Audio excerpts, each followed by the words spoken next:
Hello, welcome back. This is Ross at MDEV 25. We're doing some creator conversations. Right now I'm talking with Jacqueline, who has some stuff to tell us about the Midwest Goodbye. So tell me a little bit more about yourself first. Well, howdy. My name's Jacqueline, as we said. I'm a senior at Bradley University, and I'm the producer of the game Midwest Goodbye. It is... Yeah, let's do 10. Tell me the Midwest Goodbye in 10 words or less. Absolutely. It's a narrative deck builder that's hope is to make you want to stay in conversations just a little bit longer. All right, I dig it. Okay, so what types of gamers would potentially be interested in, is it the Midwest Goodbye or Midwest Goodbye? It's Midwest Goodbye. Okay, what types of gamers would be interested in Midwest Goodbye?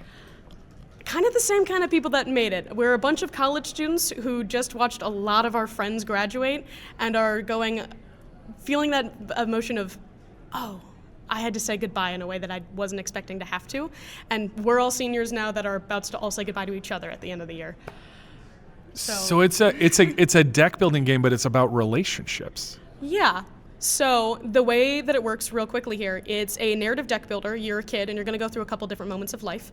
You're in your house and you're going through different stages of life, talking to your relatives, different little parties or gatherings that you would have with them. And every time you talk to them, you have all of your responses, but they're cards. And those cards you find in the real world, and when you're done talking to them, you're playing your cards as your responses in the conversation. You get little stamps and stickers, and you get to modify those cards and change them to better represent you, because as you grow up, your deck grows with you. And you're having those conversations, and one day, at the end of the game, you're gonna be 18 years old, and you're leaving the house. And while you might not want to have been in that conversation with your grandma earlier on, because you wanted to go do something else, now you might wish that you spent a little more time talking to her, because you're leaving the house. May we all have a bigger deck to deal with when we need to have the conversations we need to have. That makes sense. So Midwest Goodbye, what are we thinking of as far as the general availability of this game? Where is the best place to find out more about the development? Yeah, right now it's on itch.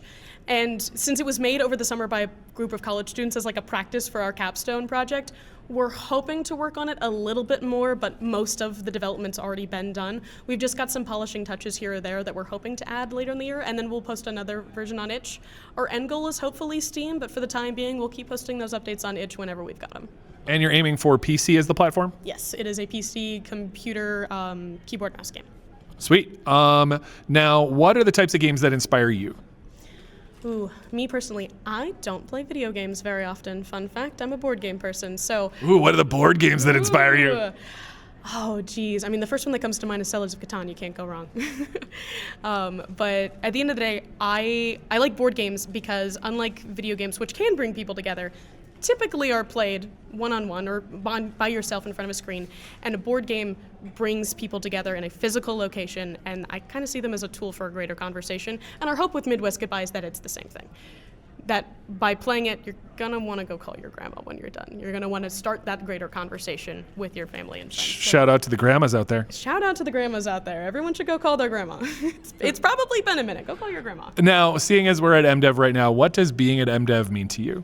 It's an opportunity to talk to people, specifically in the Midwest. And one of the things that I like about it, opposed to some of the other conventions that some of our teammates have been to, is that it's small. I've had multiple conversations with the same people running into each other in different lines, and that's something I haven't experienced at other conventions. And small is relative. There's like 1,500 people here, but like small. It's smaller than PAX and GDC, but it's that right amount of people. Exactly. You're running into people that matter, exactly. And you're having the conversations that matter. You're building those relationships, and you're getting to actually really get to know people instead of a conversation with someone you'll never see again. You will see them again, and you can look forward to that. That makes sense. So I know this is your first time at MDEV, correct? Absolutely. What so far has been your favorite thing that you've discovered so far? Ooh. Let's see. I'm really enjoying right now getting to go play all of the games in the expo hall. Shout out to Indie Alley. Shout out to Indie Alley.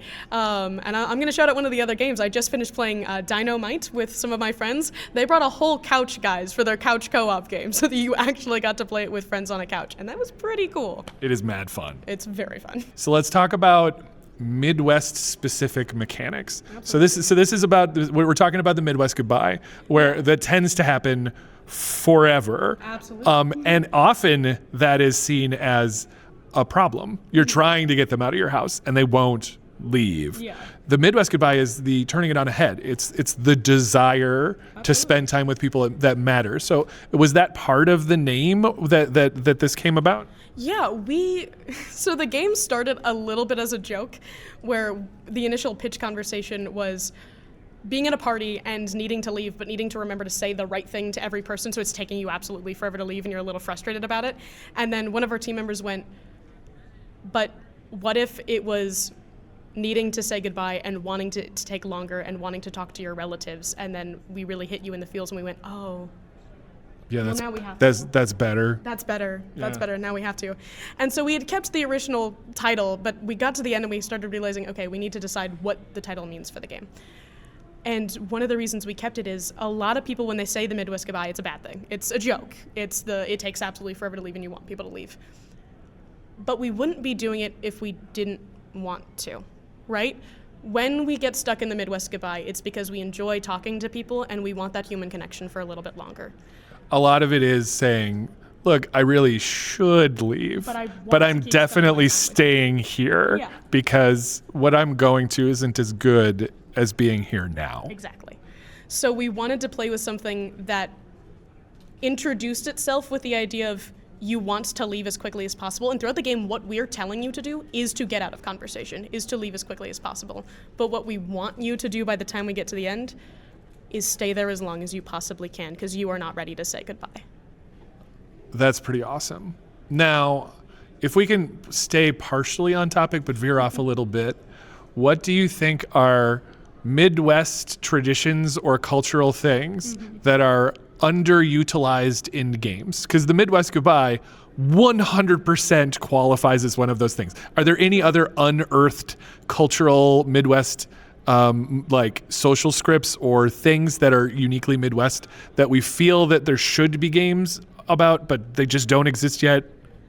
The first thing that comes to my mind is just how often my friends do potlucks. But the idea of everybody brings something to the function that represents them and their family and all of their own things, right? Mechanically, there's so much that could be mined from a potluck simulator. Absolutely. It's like Party House from UFO 50, Yes. but with food. Yeah. That would be freaking amazing. It's like, I would love to learn the little fun facts about everyone's things, okay? I could tell you forever a story about why I'm always going to be the person that brings deviled eggs to the function. Right. I don't you care just about look at them and it I don't doesn't care about your green beans until I understand why. Exactly. I would love to see how a game plays with the mechanic of explain to me why this makes sense for you, and then I'm probably going to enjoy it that much more because of it. So shout out to Midwest winters. They are getting warmer, but they're still definitely there. Oh, for sure. So I think Ben Cavallo called out why does Midwest shoveling not exist? Like some form of shoveling get game. on that. We do need to get on that. So if we were to just back of the napkin design a Midwest shoveling game, what do you think mechanics would exist in that? My team was talking about this earlier, but you got to really play with how it feels to be either the only member of your family or a couple members of your family being the person outside who is shoveling the snow. You got to be able to feel like that shovel hitting the ground and moving it behind you. And I think you've got to use something with the snow. It has to be for something. I know in my family, we're going to use that snow to build a hill, and it's going to be our small little sledding hill. But find something to use that snow for. So the snow is for something, and usually there's a reason that you're the shoveler, either being told or being the person that needs to. And so there is definitely the definition of who is the shoveler and why.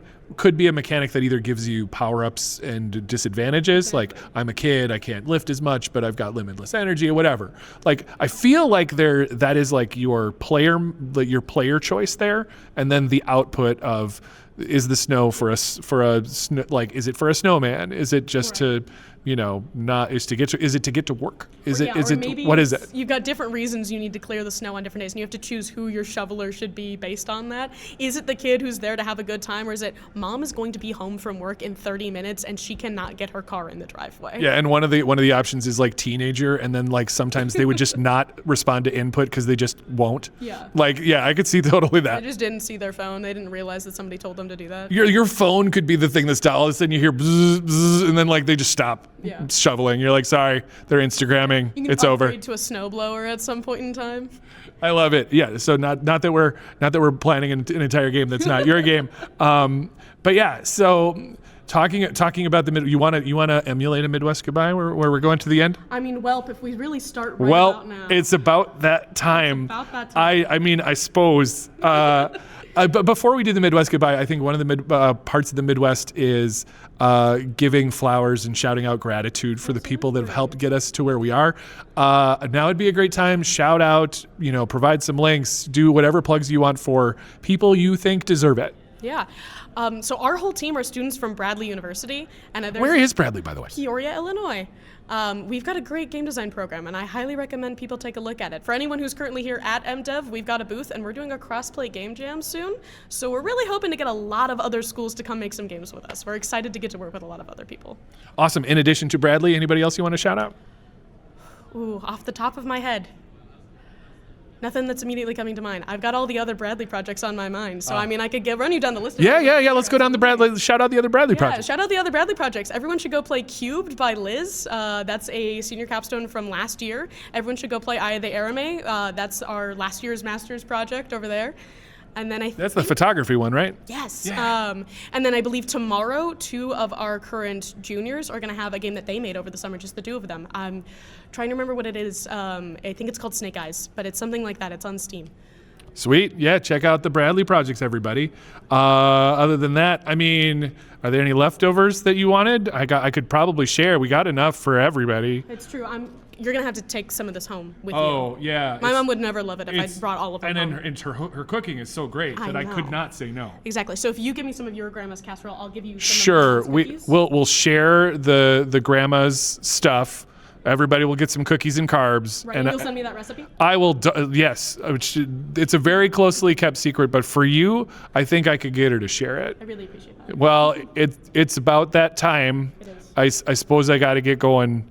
So it's been fun. It's been fun. Thanks again. All right. Thanks, everybody. Later. Wonderful.